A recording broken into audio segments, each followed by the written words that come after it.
গোবিন্দগঞ্জ এবং নগরনগর জিপি এখানে বীরগ্রাম 2টা সেন্টার, কোদালিতে একটা সেন্টার আর নোয়ানবিন একটা সেন্টার। তো যাতায়াত লাগিয়া এই সাইডটা বুথ একটু নগরনগর থেকে যেমন একটু আলাদা, কারণ এখানে আইতে গেলেও পাটকা জায়গা ঘুরিয়ে হওয়া লাগে। তো ও হিসাবে একটা যৌন অফিস হিসাবে এখানে সাব অফিস একটা দেওয়া হয়েছে যে তারা এই নির্বাচনের কাজ ওইখান থেকে যাতে চালাইতে পারে। তো আমি বড়নগর ব্লক কংগ্রেস হিসাবে আমি এখানে আইছি। তো সব থেকে কথা হইল আপনারা সবরে আমার একটা অনুরোধ রাখিয়া কংগ্রেসের তরফ থেকে যে আপনারা একে অন্য মিলিয়া যাতে আগামী 9 এপ্রিল ভোট টাইম কংগ্রেসের দেওয়া যায়, এটার একটা চিন্তাধারা নিবা এবং প্রত্যেকটা বুথে বুথে গিয়া একটু ডোর টু ডোর একটু খাটিবা। আপনারা তো দীর্ঘদিনও এই কংগ্রেস করিয়া আর মাত্র 5-6 দিন আছেও, 5-6 দিন কংগ্রেসের লাগে একটু খাটিতা কেন না এই কংগ্রেসরে আমরা বহুত কিছু দিয়া গেছে। এমনকি এই কংগ্রেসের জন্ম আজকাল গুণ নাই, 1858 খ্রিস্টাব্দে এই কংগ্রেসের জন্ম হয়েছে, প্রায় 150 বছরের উপরে হয়ে আছে। গতিকে এখানে এই দেশের মধ্যে বিজনেস করা লাগে ব্রিটিশ আইছিল, পরে দিয়া তারা কিছু আমরার কিছু দলাল প্রকৃতির মানুষ ভারতবর্ষ এমনভাবে তারা কবজার মাঝে নিছে নিয়া আর এই দেশটা প্রায় 200 বছর শাসন করছে। এই পদ্ধতিটা এখনো আবার আই গেছে, কারণ বিভিন্ন কিছু কথাবার্তা ওর এবং অনেক জিনিস পরিবর্তন ওর, এটা সংবিধানের কোনো ধারার মধ্যে আন না। আপনারা দেখরা ডাইরেক্ট মিডিয়ার মাঝে আইয়া মুখ্যমন্ত্রী কইতরা যে মুসলমানের আত্মা ভাঙ্গিছি গত 5 বছরে আর আগামী যে মেরুদণ্ড ভাঙ্গিলি, এটা একজন মুখ্যমন্ত্রী হইয়া এটা বড় লজ্জাজনক। ভারতবর্ষ লাগে এটা একটা লজ্জাজনক এবং ভারতবর্ষের একজন আসামের সিএম হইয়া এই নমুনার কথাবার্তা, এটা আমার ভারতবর্ষর সংবিধানে অপমান করা আমরা মনে করি।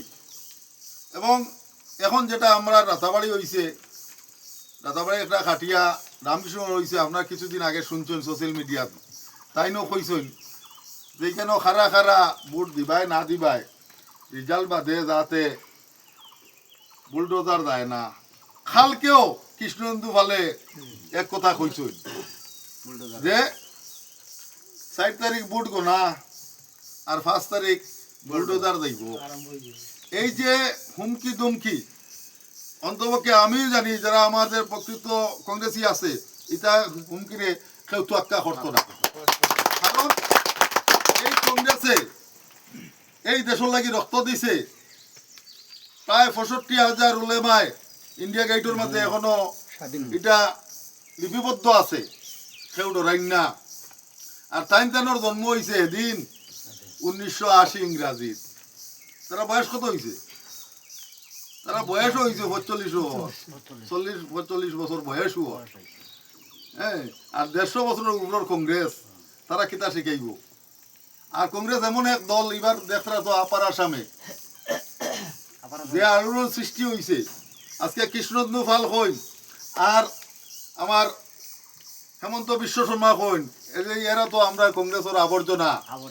এখন আমরা কংগ্রেস হইলাম আবর্জনা মুক্ত এবং গৌরব গগৈর নেতৃত্বে এবার আসামের সরকার গঠন হইব। আর আমরা যদি এখান থেকে সবে মিলিয়া সুরুচি রায়রে যদি না দিতে যাম বাড়িতে, আমরা কথা গিয়া খেয়ে হইতো হইতে তো লাগবো।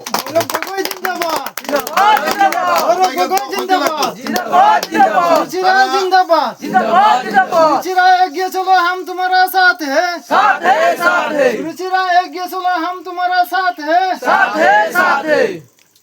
তারা কইবা যে আমার কিছু মাইনরিটি মানুষের মাঝে কিছু বিজেপির মাঝে আসল, বিজেপি কিতা হইয়া আসই মাইনরিটি মোর্চা হইয়া আসই বিজেপি হইয়া নাই মানে সাইড করা মাইনরিটি মোর্চা আজকে এই বিজেপি মুসলমানের উপরে কত অপমানজনক কথা কর যে মুসলমান বেটিন মানে বাচ্চা দিবার মেশিন এগুলো তো আপনারা শুনছেন আর এখন হাত পাও ভাঙ্গিছে মাড়ল হাড্ডি ভাঙতো এরপরে যে আমার কিছু বাইয়াইন এই দলত আইন এটা তো আমার ধিক্কার ছাড়া আর কিচ্ছু নাই আর এই ধরনের মানুষই আমরা দেশটারে পরাধীন করব এই নমুনার মানুষই আমাদের সংবিধানকে অপমান করব গতিকে আমরা খুব সতর্ক থাকার দরকার এবং এই ধরনের মানুষকে চিহ্নিত করার দরকার আগামী দিনে এরা চিহ্নিত করার দরকার এরা শুধু কিছু কন্ট্রাক্টারি ভাইতা আর নাই কোনোবাই দিয়া স্মাগলারি খড্ডা অসুবিধা হওয়ার লাগি সরকারের পক্ষে আসো না আর ওখান তারা দেখাইতা করি আপনার আমার বুটরে কিছু প্রলোভন দেখাইয়া সবাই নিতা যাইতরা কিছু হুমকি তুমকিও দিতরা আমি যতটুকু বিশ্বাস করি যে ব্রিটিশের মতো মানুষ যে ব্রিটিশে কইছে যে আমার রাজত্বর মাঝে সূর্য অস্ত যায় না আমার রাজত্বর মাঝে সূর্য অস্ত যায় না মানে সবটা দেশ দখল করিয়া আছিল ওবাই থেকে ফুবাই থেকে পশ্চিমে পর্যন্ত দখল আছিল ব্রিটিশে আর ও ব্রিটিশে খারাপ সরাইছে এই কংগ্রেসিয়ে তে তাইন তাইন যে এই অত বড় বড় মাত দিতরা তারা তো উড়ি দিবা গতবার কইছিলা যে ইসবার 400 ভাত বাদে 240 আর এখনো আসামও কইছিলা 90 সার্ভের মাঝে দেখার 30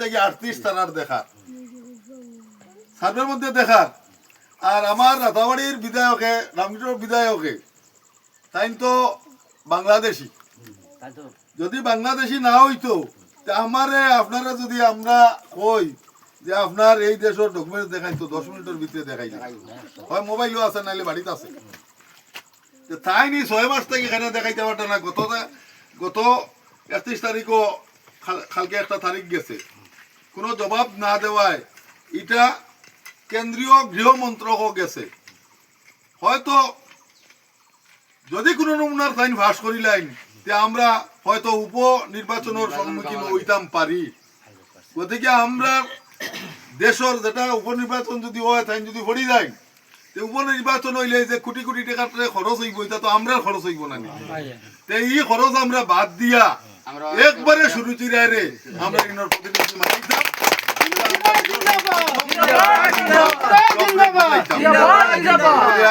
আমার সংক্ষিপ্ত বক্তব্য শেষ করলাম।